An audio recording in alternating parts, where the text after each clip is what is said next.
Right about now, I want to get to my special guest, frat brother as well, AFIA, Willie A. Price, president of Majati Enterprises, and also he's a property property inspector and property manager as well in the city of Buffalo. Been doing it for a very long time. Willie, welcome to the show. Thanks for having me, Doug.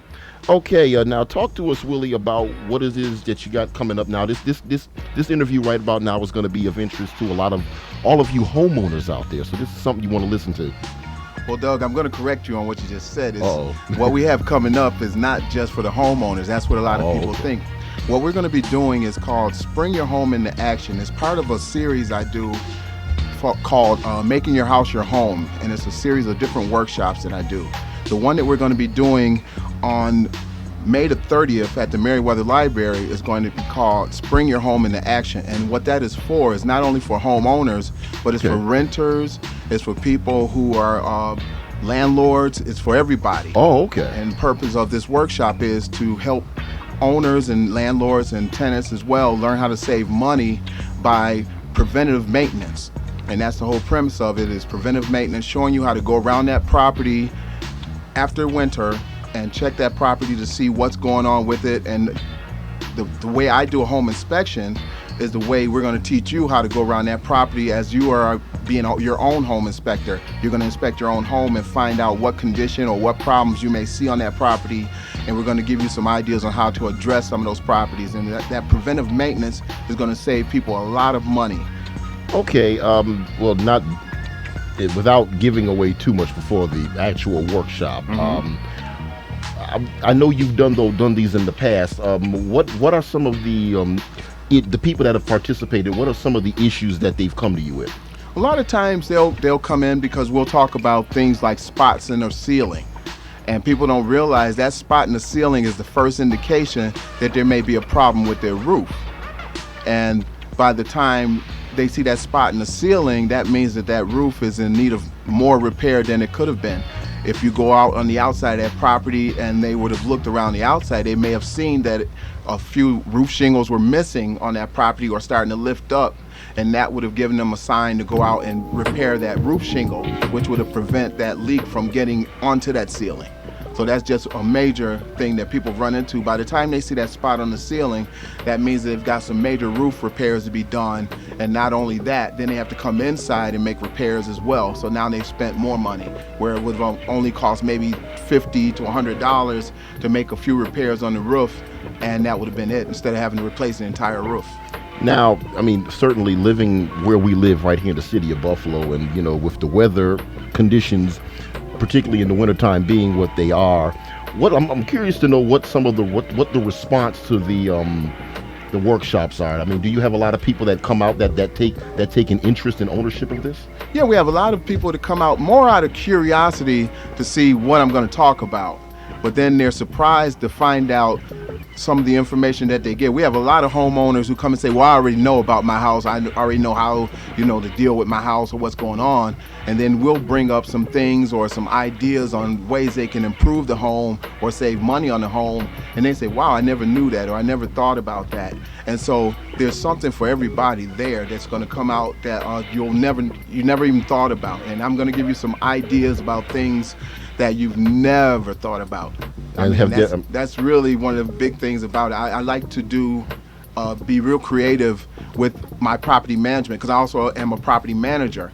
So what I do is I show them things as I would as a property manager as well, on how to maintain the property. And there's some very unique things that they can do to save money, and it just goes from there. And have there been anybody that's benefited, any type of success stories in terms of maintaining their home that have come out of the workshops? Yes, quite a few people. As a matter of fact, I met with a lady just the other day who I gave some advice about. She was a property manager, and she had a concern about people stealing pipes out of her home.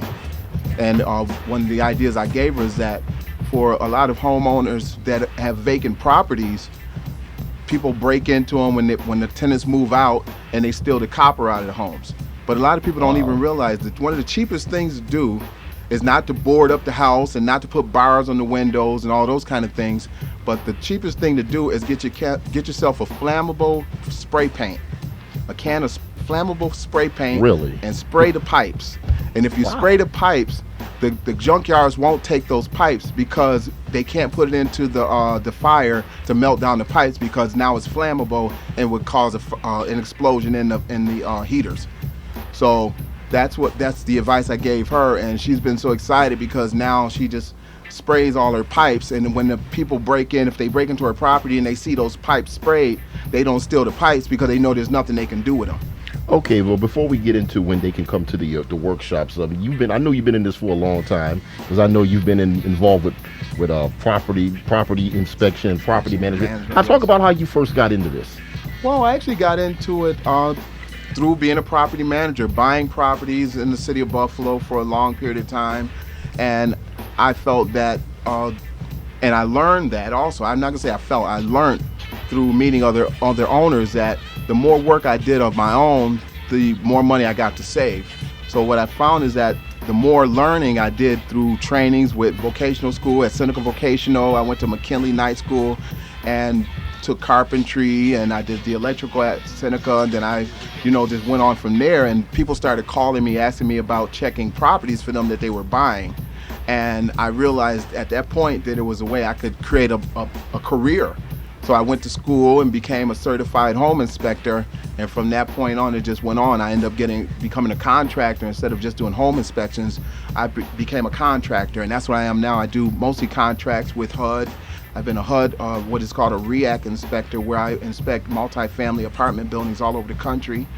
I'm also a FEMA inspector, and I do inspections for FEMA all over the country as well. So that's primarily where that led me, is to that role. But then I still had a heart for wanting to teach people and share the knowledge that I have. So that's when I got into writing books and doing the seminars. Okay, and speaking of writing books, I know you've also, on the side of that, you're doing you're also involved with Black history. Yes. You have a book called This Week in Black History? This Week in Black History, and that is geared towards my young people. I've always had a heart for doing something with young people, and I do a male summit every year in Niagara Falls, and they have about 200 kids, and they bring me back every year, and we use that book, and it's all about self-esteem. But what we do is we use the book as a premise for showing them how they can take their ideas and goals and make them come to fruition. And the title of the workshop actually is called "If You Can Dream It, You Can Do It." And that's what we do, is we show them people who have not only in the past, but we also show them present Black history people who have done things. And then we show them that they had dreams, and then we take it forward and go around the room and find out what kind of dreams and ideas they have, and then talk about how they can make those into careers or businesses or just something on the side for them.